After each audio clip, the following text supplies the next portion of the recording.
Assalamualaikum, halo YouTube, selamat datang kembali di channel saya. Di video kali ini kita bakal bahas sebuah band yang juga masih beraliran yang sama dengan beberapa bahasan band sebelumnya. Cukup lumayan banyak drama di dalam band ini sebelum mereka akhirnya adem ayem sampai sekarang. Ya, sekarang band ini tergabung dengan Geffen Records yang sebelumnya dengan Interscope Records. Ini dia, Limp Bizkit.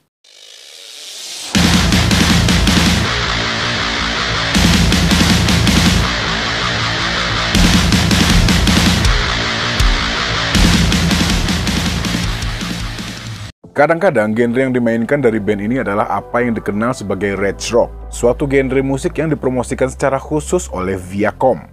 Istilah rage rock pertama kali digunakan untuk menggambarkan beberapa aksinya di Woodstock 99 atau Woodstock 99. Limp Bizkit terdiri dari Fred Durst sebagai vokalis, ya gitarisnya Wes Borland, Sam Rivers sebagai bass, dan John Otto drummernya. Dan satu lagi, DJ Lethal. Ya, ternyata John Otto dan DJ Lethal ini sepupuan ya. Wes Borland sendiri udah ikut dalam 3 album pertama mereka dan keluar pada tahun 2001. Sempat digantikan sama Mike Smith yang sebelumnya anggota band Snot.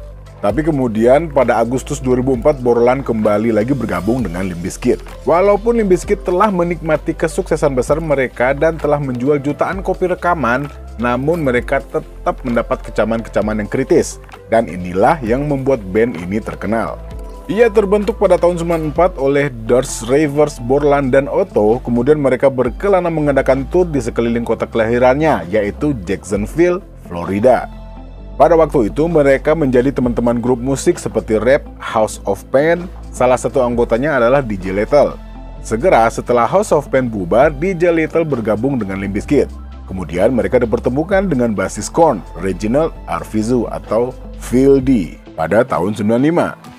Dan pada tahun 1996 mereka mengeluarkan 3 demo rekaman berisikan lagu Pollution, Counterfeit, dan Sour, di mana Fred Durst memberikannya pada Ross Robinson yang pada waktu itu bekerja dengan Korn. Dan pada tahun 1997 keluarlah $3 Bill Yo. Bener nggak ya bacanya? Ya, tapi album ini penjualannya lambat banget sampai-sampai Limp Bizkit membuat asosiasi dengan band Korn yang terlebih dahulu sukses besar. Terkait dengan kesuksesan asosiasi mereka dengan Korn, kemudian mereka mempromosikan musik mereka dengan kemunculannya di MTV, The Family Values, dan Ozzfest, di mana kostum dan penampilan Borland membuat kesan yang menyita perhatian penggemarnya. Limp Bizkit juga mulai menawarkan kepada stasiun-stasiun radio seperti KUFO di Portland melakukan tindakan payola, yaitu memutar musik mereka berkali-kali karena Limp Bizkit membayarnya. KUFO akan dibayar $5.000 jika mereka mau memutar single Counterfeit 50 kali selama 5 minggu. Ya, boleh dibilang semua band bekerja keras untuk mempromosikan album ini. Dan pada tahun 99, Limp Bizkit merilis album kedua mereka, yaitu Significant Other. Single hit pertama mereka, Nookie, menjadi hits yang paling menghentak. Pada musim panas tahun 99, Limp Bizkit bermain di Woodstock. Selama penampilan mereka, para penggemar mulai merusak lapisan plywood dari tembok-tembok panggung dan papan reklame yang menutupi tempat konser.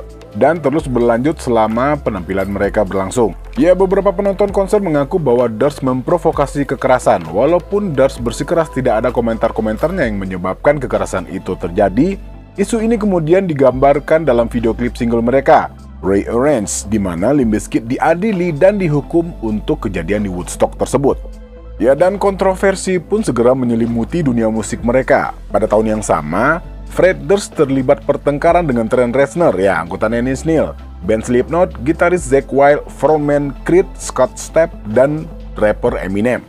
Marilyn Manson dan Trent Reznor mengejek Fred Durst dalam video musik Nine Inch Nails, yaitu Starfuckers Inc. Ya, memang pada waktu itu Fred Durst ini cukup banyak disorot sama media. Doi punya musuh di mana-mana, ya seperti yang saya sebutkan di atas. Dan ya, jujur aja waktu itu saya pikir ini gimmick biar si Limp Bizkitnya naik, tapi ternyata ini cukup serius kalau dibaca-baca. Iya, kita lanjut. Pada tahun 2000, Limp Bizkit merilis album Chocolate Starfish and the Hot Dog Flavor Water.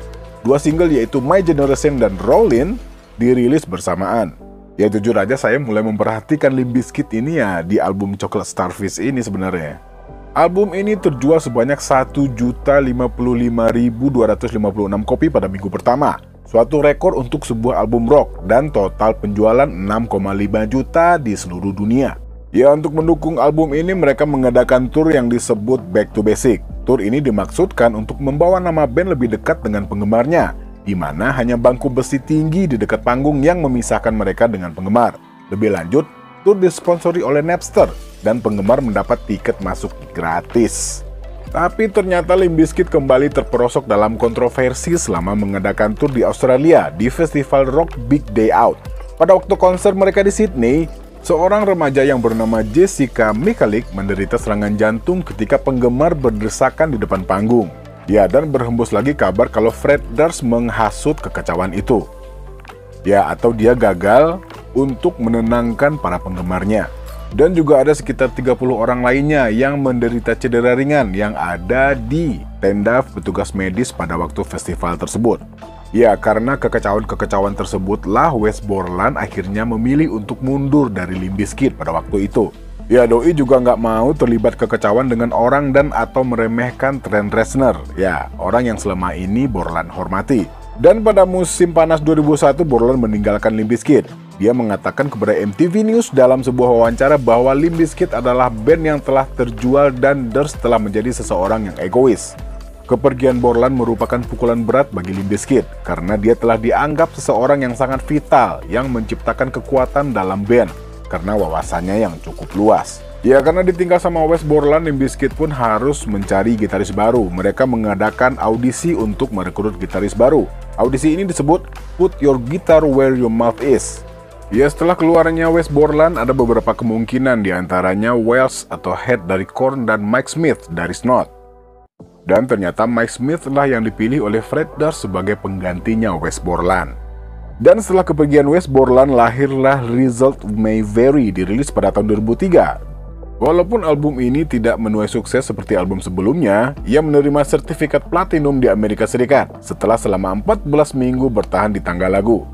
Ya, respon untuk album ini kebanyakan negatif, dengan salah satu penilai berkata bahwa rekaman ini menderita dari sebuah kekacauan bentuk dan arahan. Ya, dan ternyata Mike Smith juga nggak bertahan lama di Limp Bizkit.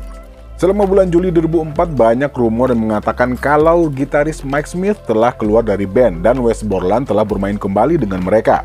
Pada bulan Juli 2004, ThePRP.com membuat berita bahwa Wes Borland sedang rekaman dengan band di London.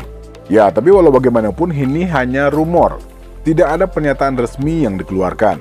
Dan pada 15 Agustus tahun 2004, 2 hari setelah Borland tampil dengan band di website resmi mereka, Fred Durst mengumumkan kepergian Mike Smith dari band dan Wes Borland kembali bergabung. Dan kemudian mereka kembali ke studio dengan Ross Robinson untuk membuat album yang berisi 7 track dinamakan The Unquestionable Truth Part 1. Ya, katanya John Otto cuman main 1 lagu di album ini. Ya, sisanya dimainin oleh Sammy Sigler. Dan album ini dirilis secara internasional pada 3 Mei tahun 2005 dengan sedikit keriuhan fans yang mengejutkan. Tapi penjualannya cukup lesu, cuman terjual sekitar 37.000 keping. Pada tanggal 8 November 2005, mereka merilis Greatest Hits berisi 17 lagu dalam 2 format, CD dan DVD. Ya, sebenarnya kalau dibaca secara detail dan keseluruhan, yang saya tangkap Fred Durst ini cukup banyak melakukan drama untuk menunjang penjualan album Limp Bizkit ini. Ya, tapi biar bagaimanapun saya rasa Fred Durst cukup mampu membawa teman-temannya untuk muncul ke dunia musik pada saat itu. Ya, kabar terakhir mengatakan kalau mereka harus menunda tur mereka karena alasan kesehatan. Ya, katanya Fred Durst disuruh istirahat sama dokter. Ya, maklum lah ya, udah pada tua juga. Oke, kayaknya segitu dulu video kali ini. Kita ketemu lagi di video selanjutnya. Assalamualaikum warahmatullahi wabarakatuh.